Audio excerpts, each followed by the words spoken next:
Hello, welcome to The Real Deal, a Real Madrid podcast with me, Jarod Hector, joined as always on Fridays by Loconte and Xavier. What's up, fellas? Yo. What's going on, guys? How we doing? We're good. It's Friday. We were talking about it off air. Xavier, it's a crazy day, right? Got a lot of stuff going on in our personal lives. Nothing to do with football because ain't no club football going on. We're on international break, which is kind of a good thing. So let's actually start there.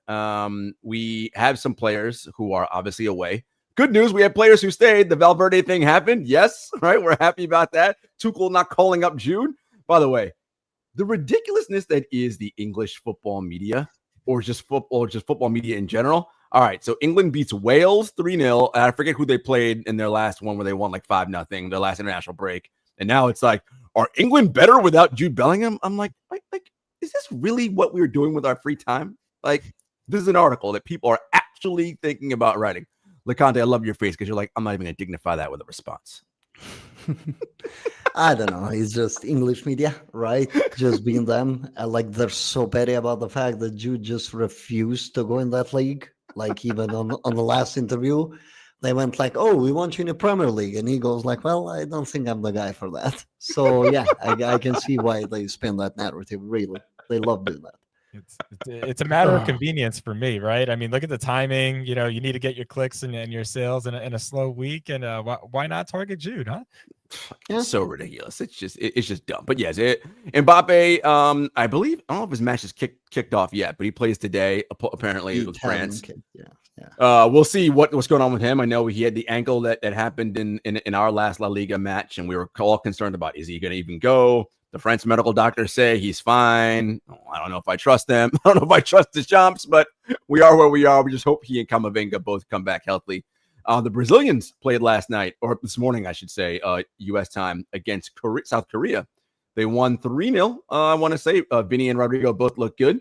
I mean, it is South Korea, so let's not lose our minds. But the confidence, I think, and Vinny continuing to follow up on his good play is good for him. And Rodrigo playing well, I think, is also good for him. Yep, especially with Vinny, considering everything that's happening with him outside the pitch, unfortunately. Mm-hmm. And yeah, I mean, under Ancelotti, it's always good vibes for the Brazilians. Vibes FC, baby. Yes, great vibes. You know, what was amazing to see, and I just saw some of the highlights, but they did win 5-0, by the way. 5-0, 3-0. Vinny ended up scoring as well, the fifth goal. And the chemistry between Rodrigo and Vinny, for some reason, under Carlo, there's like some magic there. There's some motion. For some reason, it's not happening right now in Madrid. So I have to call that out, by the way. So now we need the Spanish press to write the story. Oh, did Madrid make a mistake getting rid of Ancelotti? Should Rodrigo be starting with it? It's like that, right? That's the next story we need. Pretty sure that was an article today about that.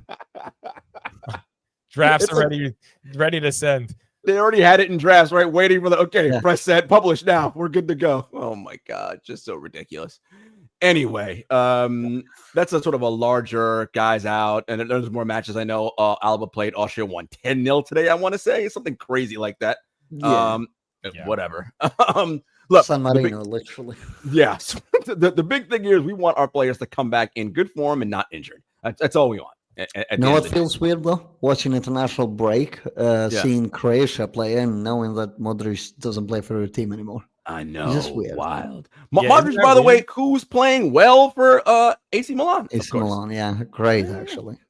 He's been a revolution over there. They're in top of Serie A? Yeah, they're playing well.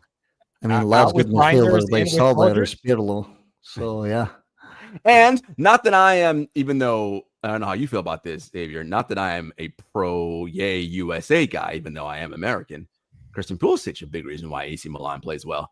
And not because, again, I'm not some like Christian's awesome, but like he is a very good player. I'll leave. He's a very good footballer. Yes, he's let us down too many times. Okay, I gotta be honest. I've put my hope in him too many times already. You see, that's your problem. It's because when the World Cup comes, you root for the USA. See, I don't do that, so I have no problems. I have zero, so it doesn't bother me. Win, lose, I'm like, whatever. You got to root for someone else. That'll save you. At least we participate. We get participation awards. That's true. Exactly right. Oh man! On some La Liga news, UEFA has made it. UEFA approved it, right? That two of the big five European leagues will have matches overseas this year. Serie A will have a match. I want to say in Australia, and La Liga will have a match in Miami between Villarreal and Barcelona. And we'll talk about that one because that pertains to what we want to talk about, which is Real Madrid and the La Liga competition, which we are in. So this Villarreal Barca match, Villarreal, by the way, a team that we just beat at home right before the international break, a team in the top five in the league, in the table, right? So a very good squad. A team that at home is a very tough team to play against, right? Like really difficult. Well, that home game against Barcelona has effectively now been made and I'm using air quotes if you're listening on Apple and Spotify, a neutral site game in Miami, Florida. Now, for anybody who knows anything about football, neutral, Miami is going to be 100% Barcelona fans. I don't care that La Liga is saying, oh, we're going to fly in Villarreal fans. Okay, you mean to tell me people are going to take off, I don't know, 4 days from work?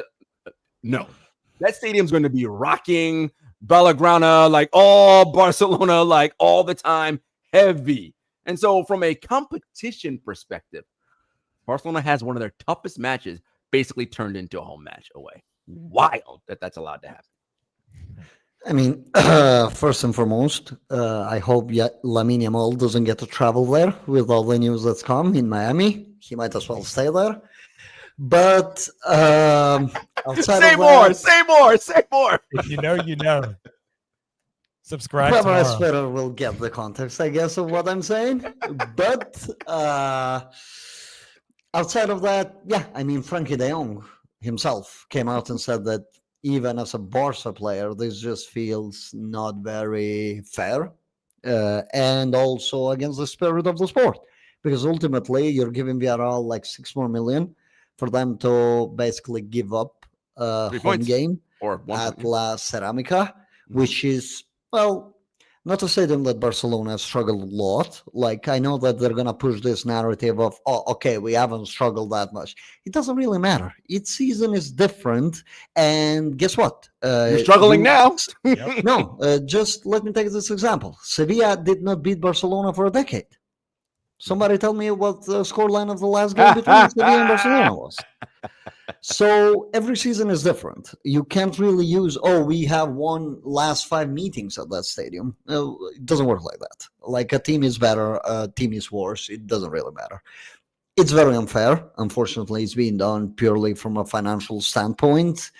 There is, as you mentioned, no neutral ground. There is no way that Villarreal can match Barcelona in a Miami stadium. Like, it doesn't matter if you're a football fan in US alone, you're going to be a Barca supporter in that game. You probably are not going to cheer. You're still going to support Barca and just sit there and celebrate their goals, which can be enough of a swing to make it into home turf. Yeah, at the because very least. they're the known commodity, right? Like, they are the Yes. known.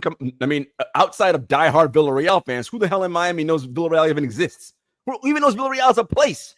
Exactly. It's very small a small place in town. Spain to begin with. The stadium alone is very small. Like you saw in the Champions League, how, well, they don't really have that many supporters. If we really want to be a real leader, it's just the fact that historically, throughout at least my time, they've been a great club. Yes, they did have a relegation in between, but I remember from the teams of Riquelme, Diego Forlan, who Yep. should have beat Arsenal in 2006, by the way.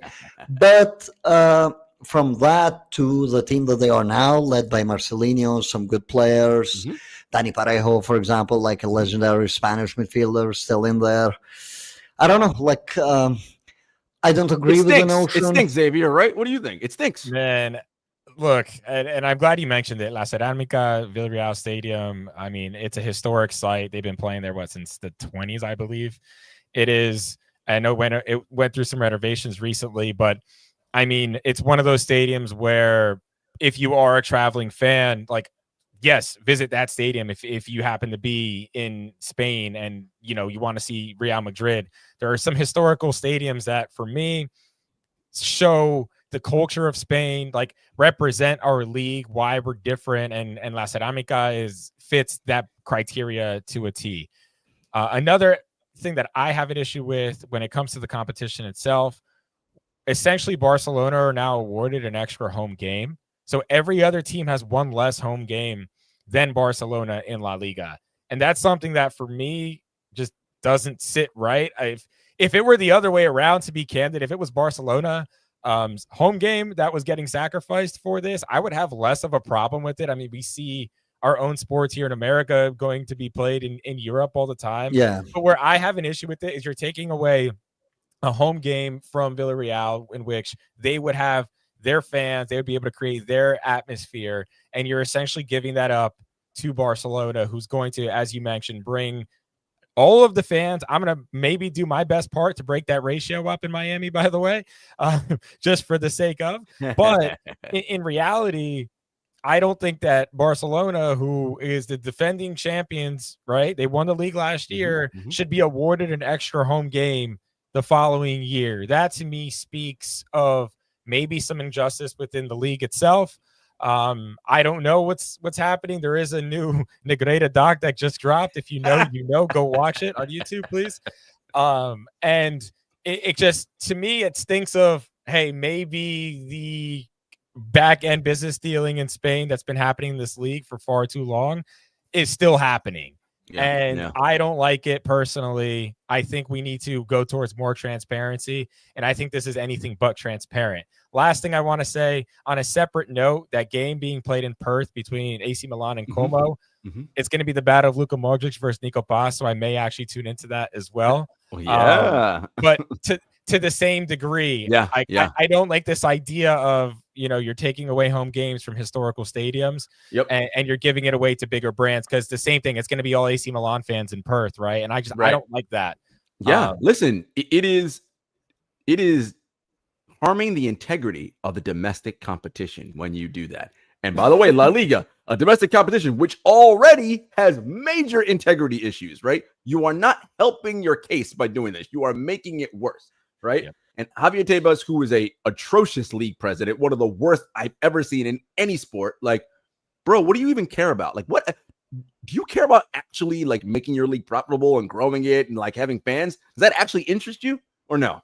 And I don't know what his ultimate end game is, but this to me is not it. I understand the idea of wanting to grow your sport and do all that, but this is not the way to do it. Hell, if you want to do it that way, you're better off, but of course they won't, because of, again, the size of the clubs. Anytime La Liga agrees to a team going to play, especially in the U.S., it's going to be one of Real Madrid or Barcelona, because maybe Atleti, maybe, but really one of those top two teams, because they're going to draw the eyeballs to the stadium, right, from a dollar standpoint. But if it really was about growing, why don't you send Villarreal and Rayo to Miami, right? If you really care about it in that way, right? But they don't. It's not about that. It's about the dollars, right? That's clearly what this is all about. Yeah, obviously, and the timing is very convenient. Last game of the year, like, there is no, at least, traveling burden into any team. It's more or less like, okay, everything has been conveniently set up. It's end of the year, 25th of December, if I'm correct. It's like people are probably on their holiday breaks at that point. It's going to be filled, and it fits the schedule.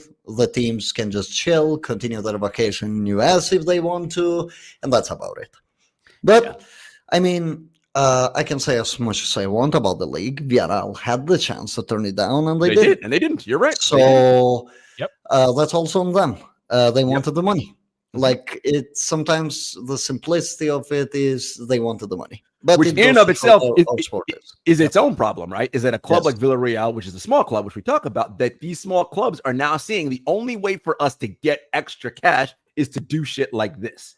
I mean, Spanish teams in Europe, right? For the most part, like, look at the Champions League. Like, they don't even care about it. They just care about the money that comes with it, and as far as they can push it. It's more of like them treating it as preseason. When I say Spanish clubs, I mean outside of the big three. Yeah, of course. So that would be Athletic Club and Villarreal this season. There's a lack of seriousness with them within the competition. We can argue that there's a ceiling with them, yes, but do their performances match their performances in the league? Not No. really. Yeah. So Sevilla, for example, like they used to drop out of the group stages back then. Sometimes it felt that they wanted to just go to the Europa League and win it.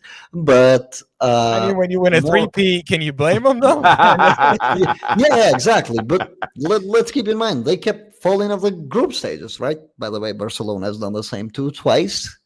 So yeah. Imagine losing to But yeah, for United. the most part, don't agree with it. Like Serie A also issued a Yeah. statement a few months back now about how we should expand it.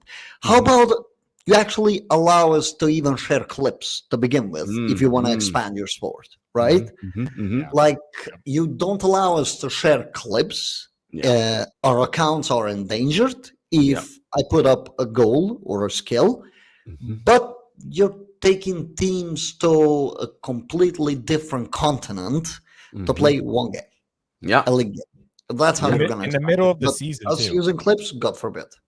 Yeah. Yeah. You're right. You're in the middle of the season, right? Like just, I don't know. One last thing I want to say about it is, and this is the last time I'll mention our rival opposition.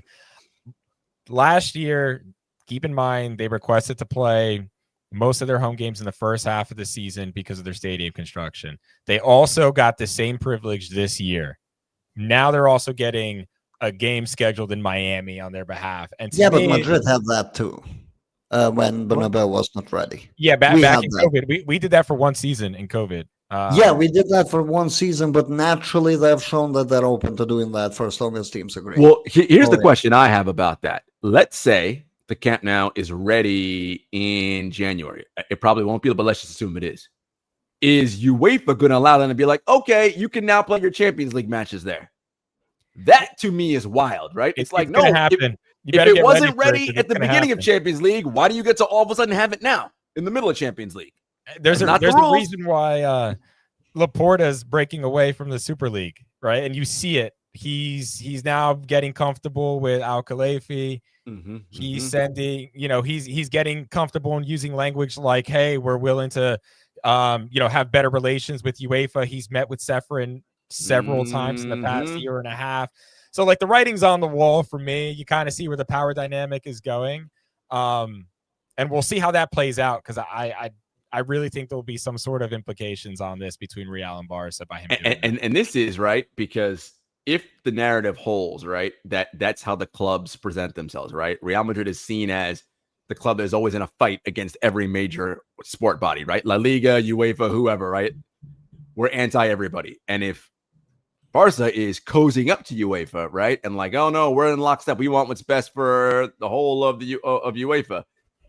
Watch that tail get spun now and be a whole different set of things. Yep. I mean, yes, but I'm going to be honest, Madrid has put themselves in that position. I agree. So, I mean, there are a lot of politics played, right? And Laporta is like a master politician. For example, like you have tweets of people going like, oh, Florentino Perez must be so annoyed by the fact that he always gets overshadowed by Laporta. It's like, yeah, off the pitch, because on the pitch, definitely not. Like, that just can't happen. Laporta can't live long enough with that fat belly of his to be more successful than Florentino Perez. But there's a reason. He's a master politician. If he ran for the president of United States, literally right now with a broken English, I genuinely believe he would win. Like, that's how much I rate Laporta's ability to politically shift things. Registration of Olmo, registration of Koundé. He just always finds a political way. And all the financial trouble they're in, and they still manage to sign. I'm like, what? I mean, he goes and celebrates 900 million revenue, right? Making their fans believe that they're generating such ridiculous revenue.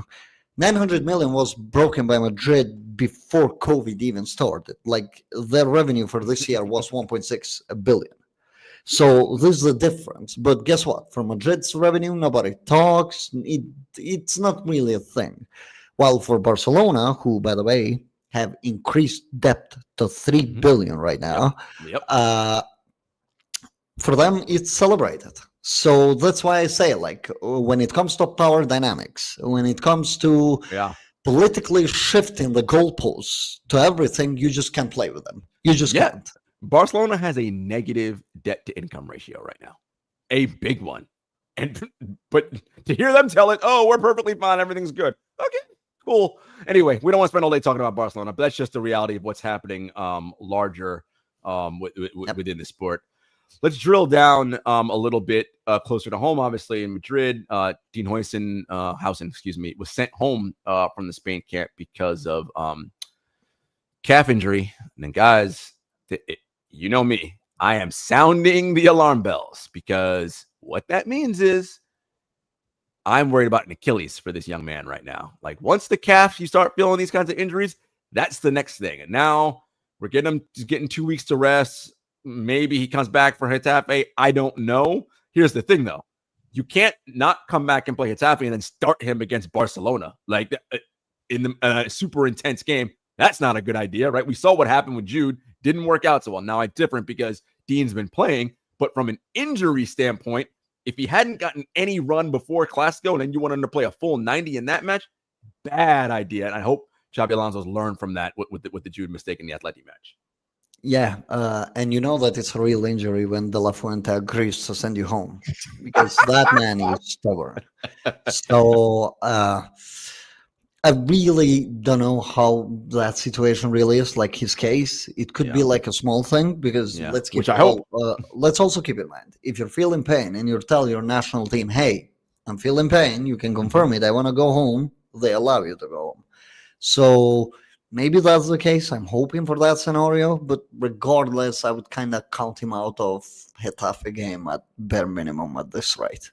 Yeah, I would agree. So with Dean, there's a lot there.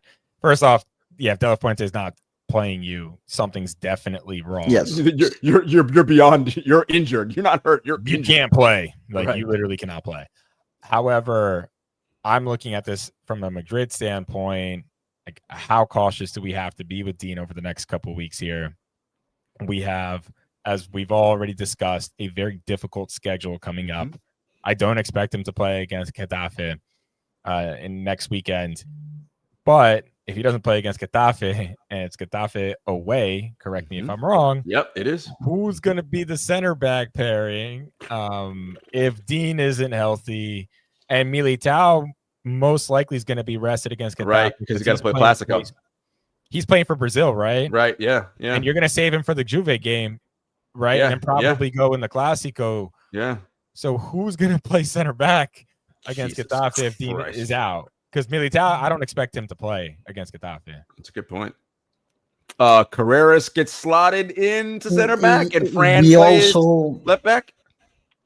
We also had the news of Juan Martinez actually playing with the first team now. Yes, he trained the finally back with the first team. So that's something maybe that Alonso is taking some steps towards. Okay, the schedule is just way too much. The squad is very short.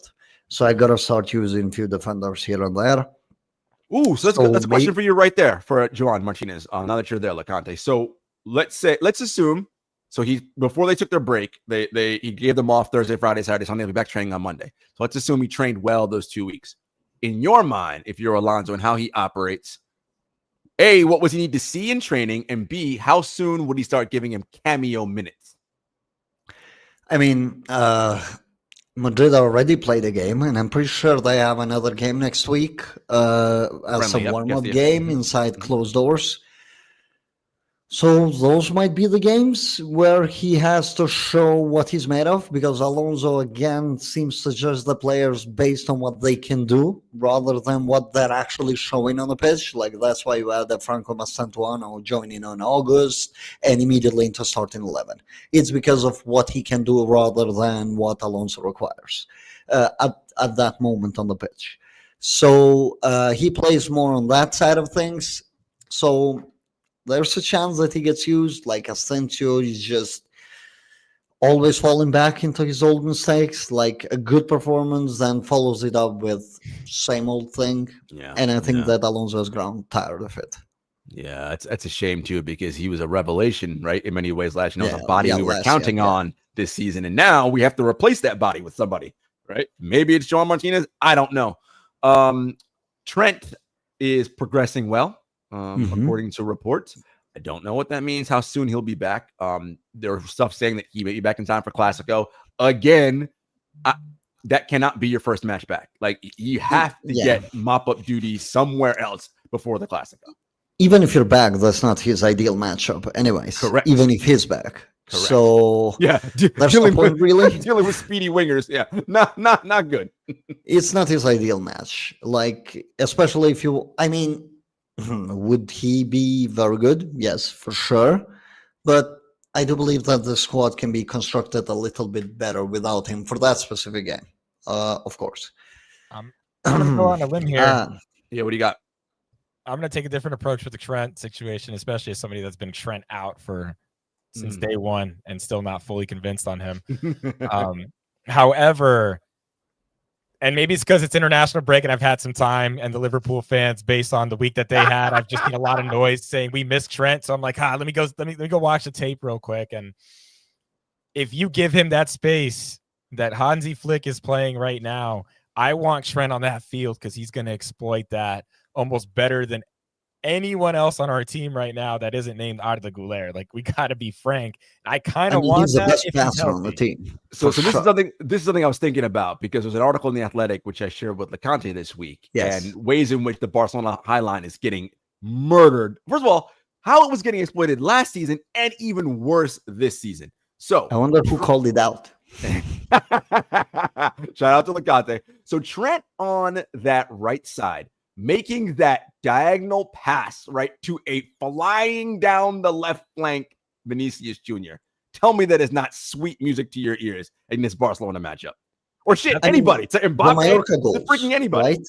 Yeah. The Mallorca goals. Like, that's kind of what you're looking for. You bait the press, you get Trent, Mbappe, because Trent has that ability to play it on any zone that he dares. Like, that's what makes him special. As I said, he's the best passer on the team by a long margin.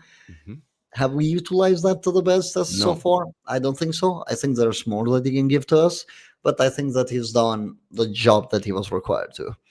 In terms of El Clasico, though, I would much rather have a Valverde there.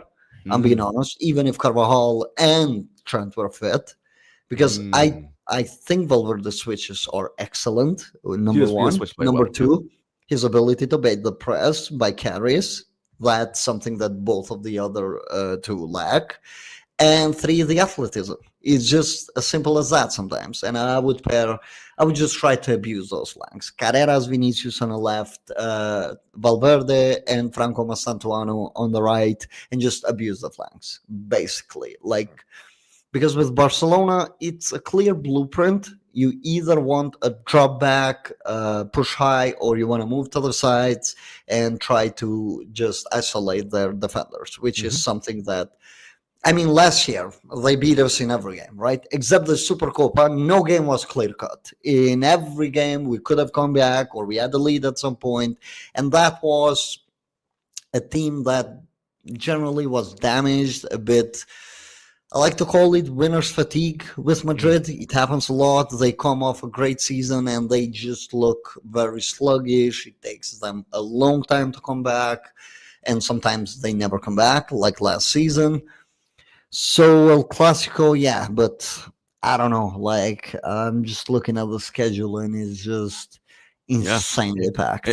It's rough, right? Go ahead, Xavier. Yeah, well, I was gonna say I'm gonna take the lens of what I saw last season. Maybe have PTSD again. I remember very clearly seeing Fede Valverde getting skinned by Rafinha in Clásicos. But that was him covering for Lucas, though. That's a much harder job because he's going from center to the right constantly. But he also played right back in a Clásico last year, if we remember. I know, but he's always having to do two jobs at one because he inverts due to the way how they use the number 10. And then he has to cover the flank. So with Alonso, I feel that we don't have that problem. Like, you have seen a lot less isolation of the players. So let me propose the question in this way. Let me propose a question in this way. Given what we've seen from Fede Valverde this season with his tank depleted, right, and Fede running on 65% fumes right now, would you take a 100% fit Trent Alexander-Arnold in 2 weeks from now in the Clásico or a 85% Fede Valverde that may not have the legs to catch up to Rafinha? Oh, okay, that's a different question. Definitely 100% Trent. Like I'm just going by a simple math of this guy can keep up, and I don't know if this other guy can.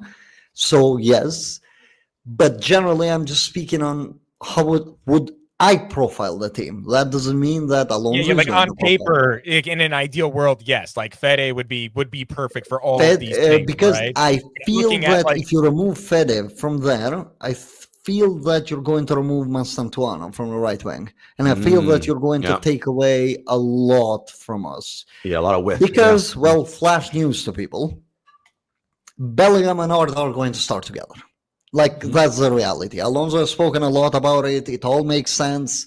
Yeah. And we also, I'm seeing a bit of reminiscent of our football in Club World Cup with some of the automated attacks. Well, Arda and Jude were key parts of that happening. So Alonso will definitely want to go back to that. Jude not being fit, which even Tuchel confirmed that the reason why Jude wasn't taken with the national team was he is off rhythm. So he didn't want to disturb that. So once Jude is on the rhythm, which I would believe that once international break is done, rust kind of hits players. Therefore, he would be on the same page as the majority of the others. Jude is going back to the starting 11. And I believe that he's going to be alongside Arda. Yeah. But on El Clasico specifically, you want as much width as can be provided.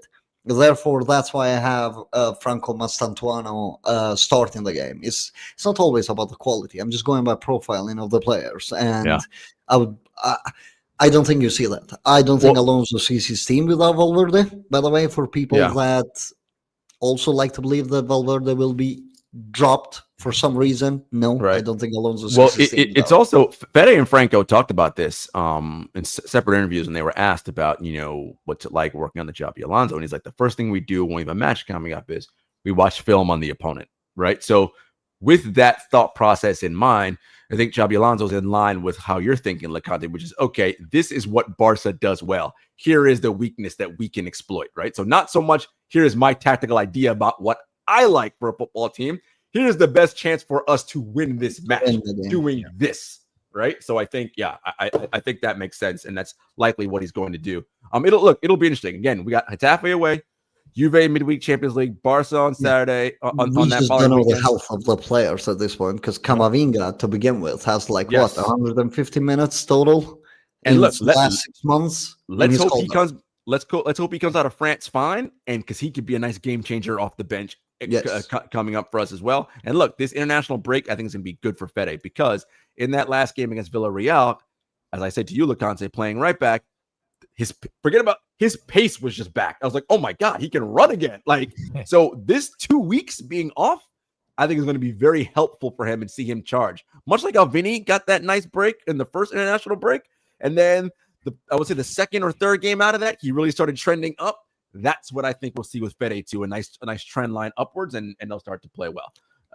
That's what we can hope for anyway. I like the fact that Alonso also organizes these behind the door games to just not let the players be rusty. Ancelotti used to do that, but to a much lesser degree than Alonso is doing it. Yep. And I love how we end up seeing. I love how we end up seeing the clips as well from the behind the doors game. Like right? you saw Jude's goal, right? Yeah, of course. Listen. We saw Jude volley, huh? Real Madrid, as much as I like to say that we don't play the propaganda game, we play the propaganda game when it comes to this stuff, right? Anything that you see come out on the official social channels from behind closed doors, whatever, or like some journalist got video of, that was 100% being like, okay, yeah, please show this and put that out there, right? So that everybody can see this, that, and the third is happening. It's fine. Everybody does it. It's all good. Look, Jude playing well, big for us, right? I am worried about Arda a little bit, not because he's not playing well, though he wasn't great his last game, is that, remember, this is a player who basically hardly played last year to now is playing every full 90 for club and country. Yep. I just like the energy tank for him. I am watching that. And again, I don't know when he gets time to sit down for a bit coming up. Maybe Getafe, but I doubt it. With games, his energy depletes, right? Within like 15 minutes, he's just out of breath. You see that. You can notice it. Yeah. So that's something that bears watching. Well, guys, it is Friday, so that means it is the listener question mailbag portion of the show. We've had great questions come in. As always, guys, when the Real Deal Pods puts out the link for the show, please go on there, ask questions, drop them in the comments here live if you want to. We'll try to keep up with them, and we'll answer as many of them as we can. All right, guys, this first question we have comes from Luke Mancho, and he says, really controversial, but would you guys sell Guler for $80 to $100 million to a Premier League club and bring back Nico Paz? Interesting question. Let's start with you. Loconte straight up, no. All right, Loconte. I mean, different profiles, right? Ultimately, I always go with like not the same profile, like not the same type of player. Looks like the long-term solution with Arda is always going to be deeper. Like Sid referenced a lot of how Mesut Ozil would look in today's football. That seems to be the trend that Arda said it at.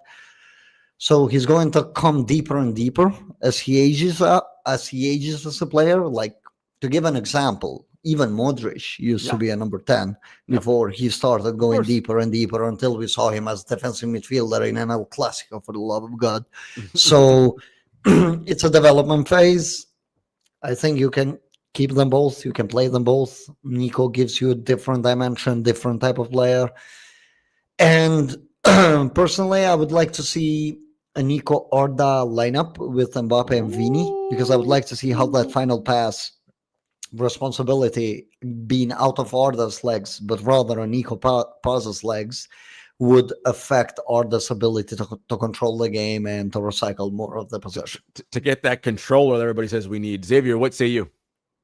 Okay, so I'm going to approach this from a different lens. First and foremost, if you give me 100 million euros, 100 million pounds right now, there is maybe 3 players on the roster I am not at least listening about. Okay, like I just want to be clear, right? There's like maybe 3. For 100 million pounds, I'm listening to just about the entire roster.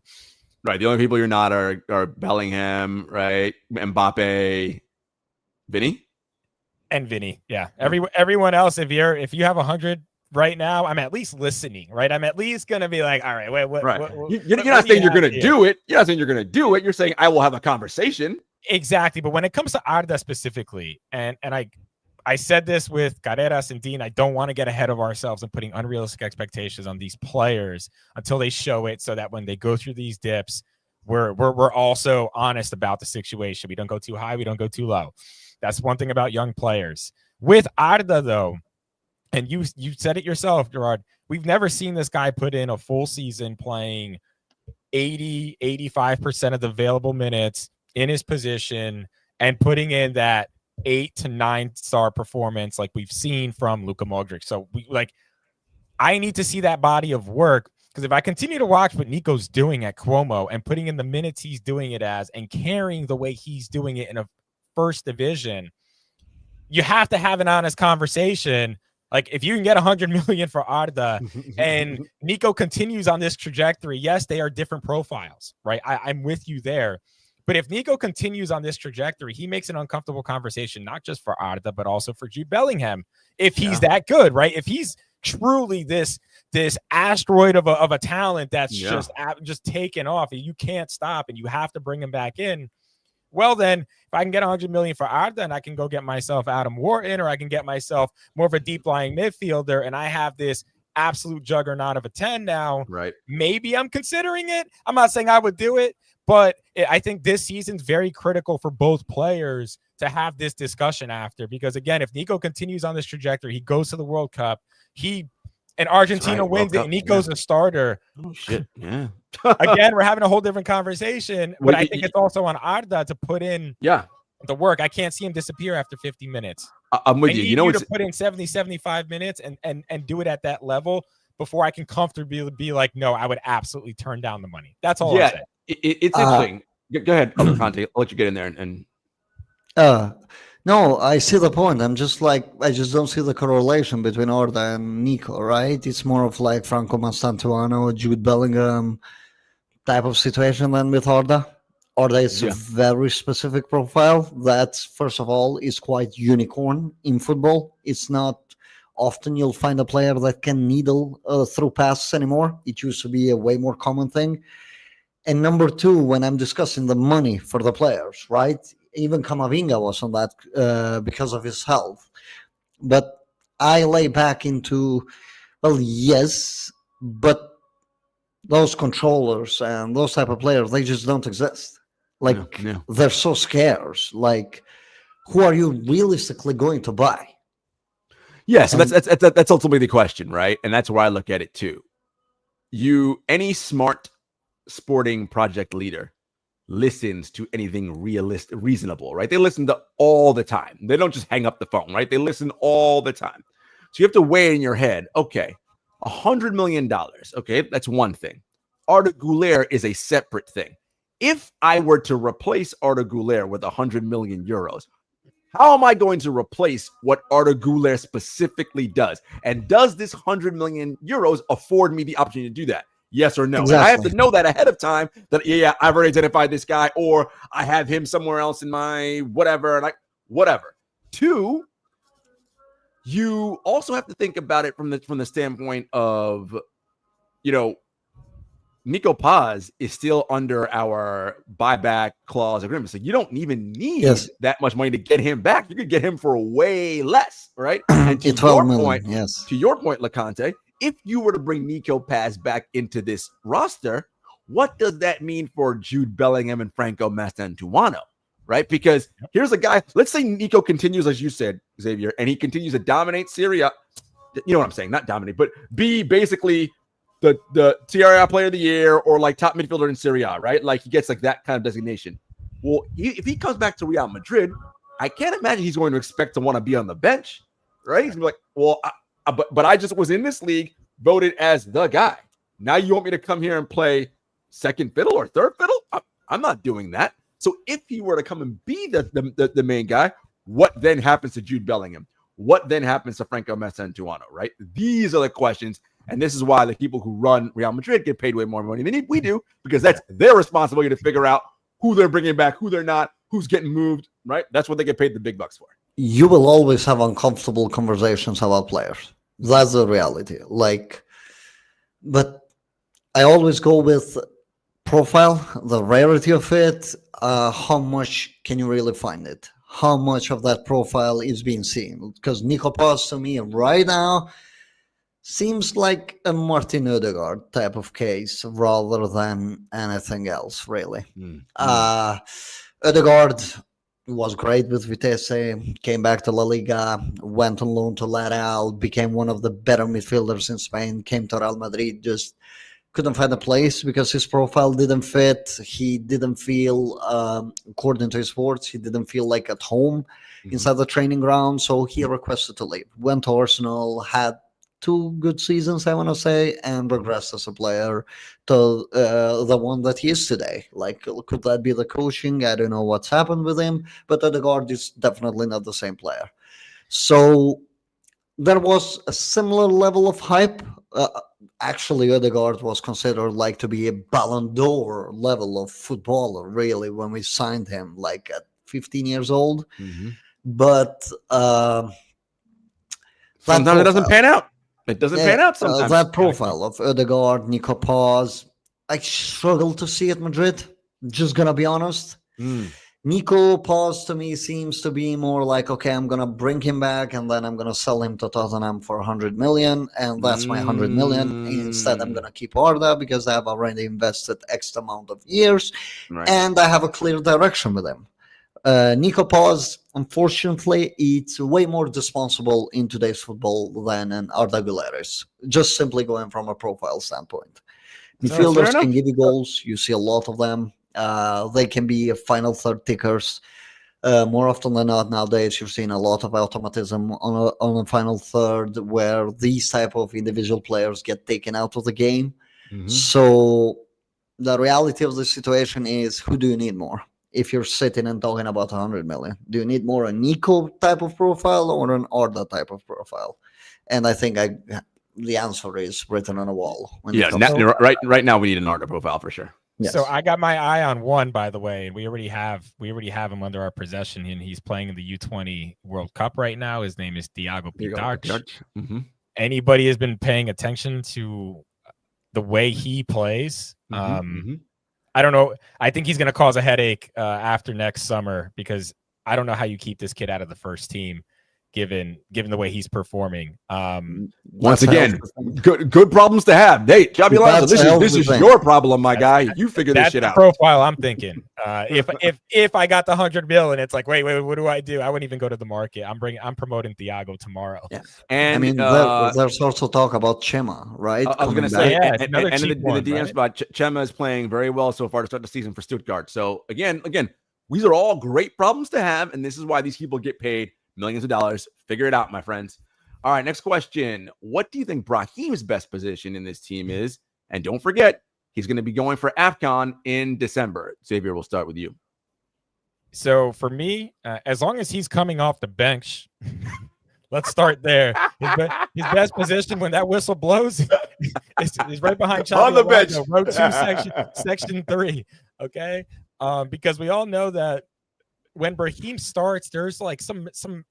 I think it's like a mental block that happens when he starts for Real Madrid. Yeah. But you can put him at the 10, you can put him at the right wing, you can play him in different formations. But as a starter, he loses all his powers. He forgets how to dribble, how to make the right pass.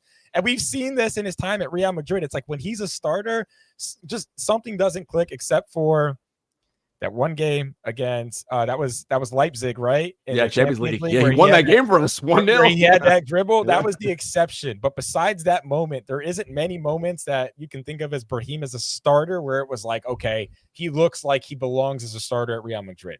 Yeah, he's a bench guy for sure. What say you, Loconte? He's a bench impact player, but yeah, go ahead. Yeah. Filler type of player on the back end of the roster. If you have everybody healthy, I don't know what to make of Brahim. Like, very inconsistent, lacks discipline. To answer why he's not as good as a starter is because of the discipline, tactical discipline. I mean, not discipline as a footballer. Just sorry to say, but some footballers just don't have the IQ to be starters. Like Marco Asensio was one of these guys. Whenever you bring him off the bench on a more chaotic environment, he thrives.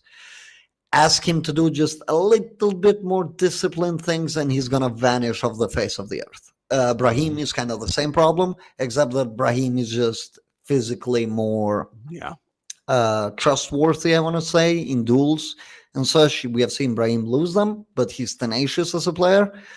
So for the most part, he should be on the back end of a roster, personally, how I see it.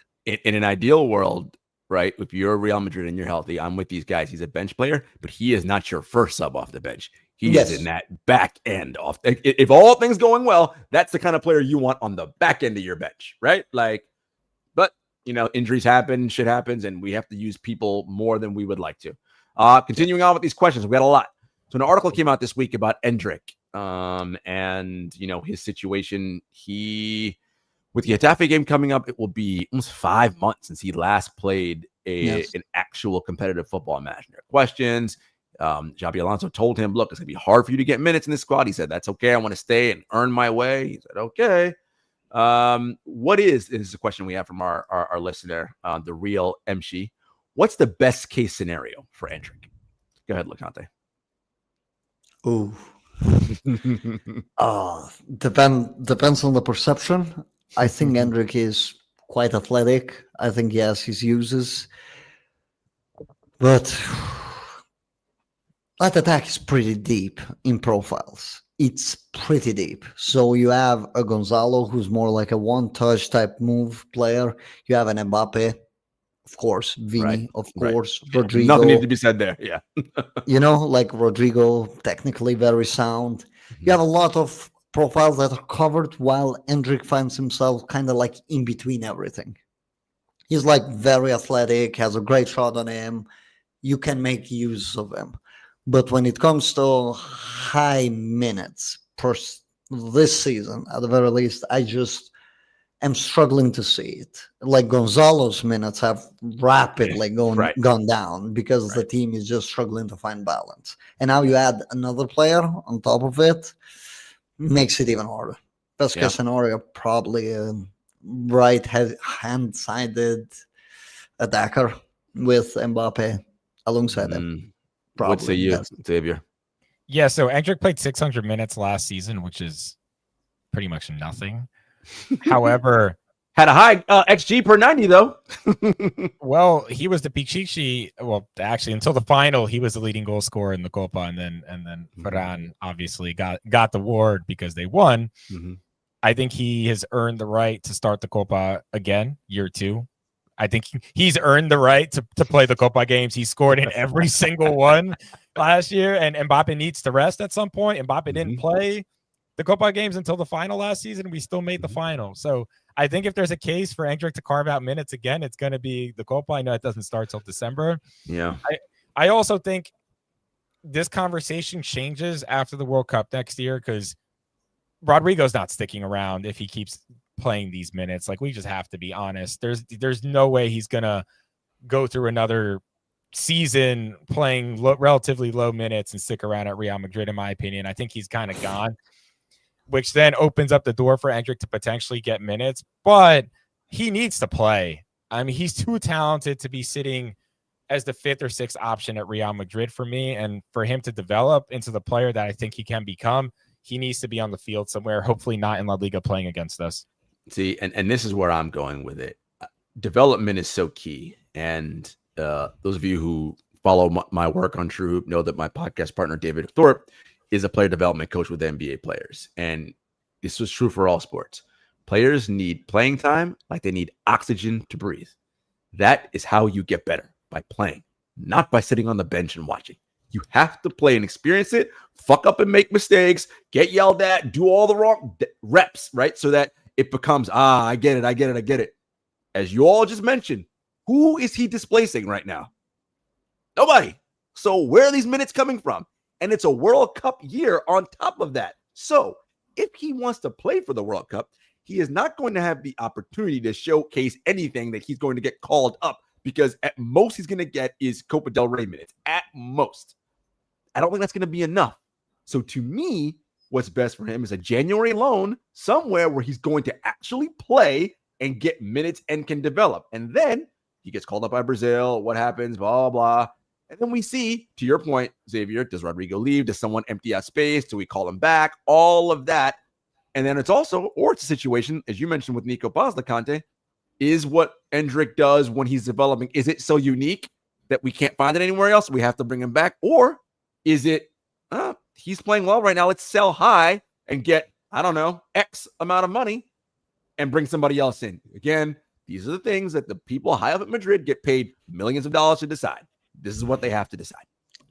How many players do we send on loan and bring them back? Not that many. No. Just honestly speaking. Like, once you're out, most of the time you're out. Generally speaking, yep. So that's my fear. If we're saying to send Endrick out on loan, is that you might never get him back. Something goes wrong, or something that just aren't many second chances with Madrid. So yeah, I don't know. Like, he's in tough situation. He is. But and again, play for minutes, right? There are a lot of games. Yep. I don't think the 600, 700 minutes barrier is hard for him to break this season. I think it's doable. Naturally, with Xavi's rotations and the way how he fits the profiles. Like, if we're complaining now about the schedule, like, go and look at the schedule in January. You go in Saudi, you come back, you're playing Copa del Rey games all of a sudden. Again, you might get a harder path on Copa del Rey. La Liga games are stuck in between. One La Liga game gets pushed immediately into a midweek game if you make the final in Saudi. So, like, it's hard, but not like he won't have opportunities to get out there and show that he can actually play. And Xabi Alonso said this, right? The schedule is hellish and nightmarish, and everybody's going to have to play, right? And so we already see it, right? We have so many injuries, at least in the back line right now, that guys have to play. So to rotate, to keep our forward attackers fresh, we're going to have to do the same. All right, last question. What does Franco Mastantuono, this is also from the Real MC, great job with his questions today. What does Franco Mastantuono need to improve as our right winger? Thanks. You can go. Awesome. All right, so we can get into like individual things he can work on as a player, which I know Loconte will go into depth, so I'll leave that piece for him. But with Franco, I think we have to just first appreciate the context of his situation. This is a player who joined us without a preseason, coming from South America, who was essentially given the keys to River Plate and told, you go do everything, you go make everything happen, with a lot less talent around him. He's now come to a Real Madrid where there are there's better everything essentially than him right now at Real Madrid, because I don't think he has an individual skill set that's better than anyone on the team as of this point in time, especially with how young he is. Given that context, I think he's been able to adapt well given the role that Xavi's asking him to play. He brings a certain edge to his game that I absolutely don't think we have, except for maybe Jude Bellingham and moments of Fede Valverde. And when Vinny's mad, let's be honest, and when Vinny's mad, he brings that edge all the time. But I appreciate a young player not being scared of the moment, not being scared of the pressure that it comes with wearing the Real Madrid badge, and still showing that tenacity and that strength. Now, what he lacks for me is time. He doesn't have time to become the player that we know he's going to become, because you see the elements of whether it's the link-up play with other players, whether it's the willingness to cover for empty spaces that other players are leaving open, which most young players don't even have the IQ to do. He's a super high IQ type of player. Tchouameni's let him down multiple times already on assist, right? Like, I don't know how Tchouameni's missing half these headers, by the way, but he should have more assists. I think he is a little too tenacious when choosing to shoot as well, which you see bad attempts. And then he'll also take on players one-on-one because he was used to doing it in Argentina, and he's been failing more times than he's been succeeding, of course. However, that all to me is less about his ability and more about his youthfulness and his eagerness to prove something. And once that starts to slow down and the game slows down, you're going to see him take on the right one-on-one situations. You're going to see him know when to shoot, when to make the right pass. But from what I've seen so far, I've seen a lot more positives than negatives when it comes to the kid. That right-footed finish, by the way, incredible for a goal. Just the willingness to even think about going upper 90 there for an 18-year-old, right? I mean, that was Lamine Yamal against Lunin Clasico last year, right? Like near post. There's just, there's certain things that players do where you need a certain level of IQ, like we've spoken about, to even not only attempt it, but complete it. And I've seen more of that from his game than I've seen on the negatives. But I do think he's still a bit tenacious in the sense of trying to prove himself. So I'll land it there. I like it. What say you, Loconte? Yeah. I mean, it's simple. It's mechanical. It's the way how he moves his body, the way how he orientates with it. So basically what he lacks normally would be coaching. As you already explained, he was given the keys to a team at a very young age, therefore not much coaching was happening there. He was more of like, okay, this is your talent, just go and show it. He wasn't being taught how to shoot, how to dribble, how to drive, how to pass. More or less everything comes with him instinctually, which is not always the best. Very reminiscent of majority of South American players that come. Vinicius had to go through it. Rodrigo to a certain way less extent, but Vinicius comes to mind. Like Vinicius had a lot of body mechanism issues with the way how he was moving, even his dribbling. I know that a lot of people miss the old Vinicius when it comes to dribbling, right? But this new version of him is so much more dangerous and polished because knows when to take the step, how to move it, how to move his body, how to orientate his foot, how to use the standing leg. For example, Rodrigo lacks with that to this day, especially with the standing leg. You notice that a lot with Franco Mastantuono. That's why he misses so many shots. Like, I appreciate the willingness, the ability to generate the shots more than how many shots does he make at this current stage of his career. But for that next level, for him to become the fully polished product, he definitely needs to work on his body orientation, the mechanisms, the way how he plants his foot, the way how he attempts his dribble. He doesn't need to look so flunky, not always stay on top of his fingers, but rather plant his foot sometimes, not have a better acceleration because he has a good acceleration, but know when to use it. Yep. There's also that over dribbling where he loves to nutmeg players, right? He loves to and not nutmeg them like he tries to and it doesn't happen. Yeah.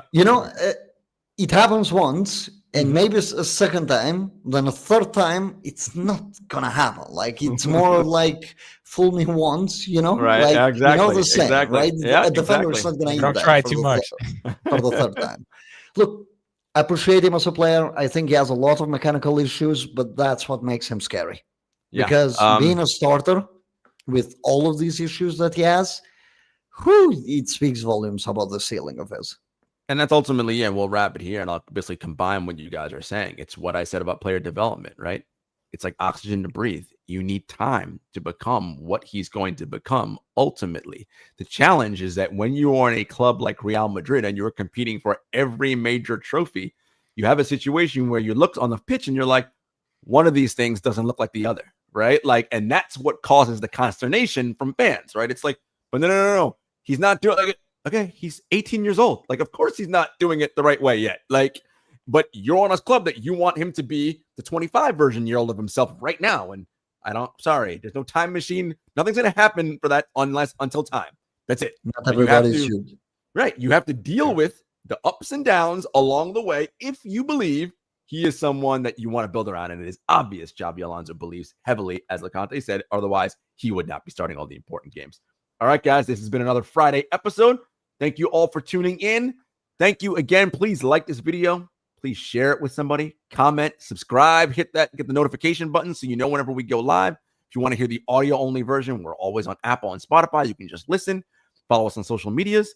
And until next time, everybody, take care. Bye, guys.